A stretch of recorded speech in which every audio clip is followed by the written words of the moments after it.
এই যে গেটটা, গেটের ওই পার হইলো মায়ানমার বর্ডার। তো সঙ্গে থাকো, আউট অফ কান্ট্রি জার্নি। জোকতার রোড, জোকতার বুঝলো। কালকে আসলাম ইন্ডিয়ার মিজোরামের লাস্ট টাউন, যেটা কয় চাম্পাই। এই হলো চাম্পাই মার্কেট। এদিকে আজকে যেমু কই ইন্ডিয়া থেকে মায়ানমার, মানে আউট অফ কান্ট্রি, বিদেশে যেমু গিয়া। ওই কারণে আজকে সঙ্গে থাকো। বিদেশ কেমনে যাই, ভিসা পাসপোর্ট লাগেনি না লাগে না, এগুলো দেখতে হইলে সঙ্গে থাকো। তো মোটামুটি তো আমি রেডি হয়ে গেছি, এখন বাড়ানি লাগি। তো বাড়াই তো যাইমু, কিন্তু ওই কারণে গিয়া বাইক কই রাখমু, কেমনে যাইমু, ওইগুলা সব দেখতে হইলে পুরো ভিডিও দেখতে লাগবো। তো বাইক তো এখান থেকে লয়ে যাইমু, কিন্তু মায়ানমার তো বাইক যাইতো না, কিন্তু বাইক রাখে যাইমু কই, এটাও একটা চিন্তা। তো ওই কারণে সব কিছু দেখো, বাইক রাখিয়া কেমনে যাই ওই পারে।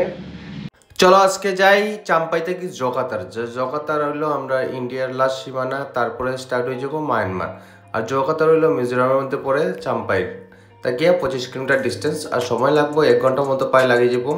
আর চাম্পাই থেকে জকাতা যেতে হলে চাম্পাই মার্কেট থেকেই যাওয়া যায়, নিচের দিকে বাম দিক দিয়া ডাউনের দিকে লামিয়া ডাইরেক্ট জতলাং হইয়া যাওয়া যায়। আগে গেছিলাম সময় ওই চাম্পাই চেক গেট হইয়া ঘুরিয়া গেছিলাম, ওই কারণে এটা আমি জানতাম না। কয়েকজনে আমার কমেন্ট করার পরে আমি জানছি যে চাম্পাই থেকে ঘুরিয়া যেতে লাগে না আবার হাইওয়েতে, এদিকে ডাইরেক্ট নিচের দিকে গেলে জতলাংয়ের রাস্তা পাওয়া যায়। আর ডিস্টেন্স তো বেশি হইতো না, 25 কিলোমিটার হইব। আর খালি ডাউন ডাউন ডাউন নামতে নামতে নামতে নামতে শেষ হয় না। কেন এদিকে হইলো পাহাড়ি রাস্তা, উপরে নিচে এটা করিয়া করে যেতে লাগে। রাস্তা থেকে চাম্পাই টাউন থেকে আস্তে আস্তে এবারে যে গিয়া পাড়াইয়া একটু পাহাড়ি অঞ্চল হইয়া ওই দেখো উপরে থেকে নিচের ভিউটা খুব সুন্দর লাগে দেখতে। আর তো একলা একলা গাড়ি ঘোড়া কম চলে, তার দিকে গাড়ি এত বেশি কিছু নাই। কারণ দাঁড়াইলাম, দেখলাম আই লাভ চাম্পাই লেখা, কিন্তু ফটো উঠিয়া দেওয়ার কেউ নাই।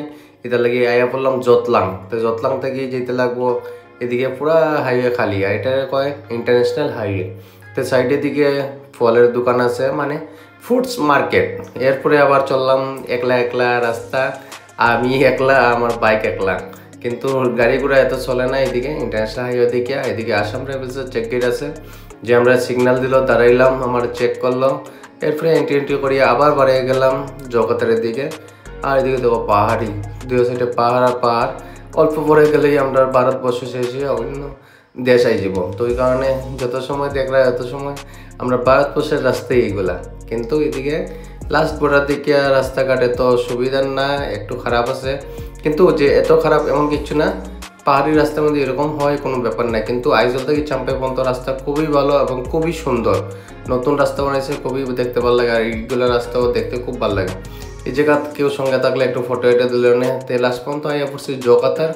জকাতার যা আমরা বর্ডার এখানে শেষ হবো আমরা ভারতবর্ষ, তারপরে শুরু হয়ে যাবো মায়ানমার।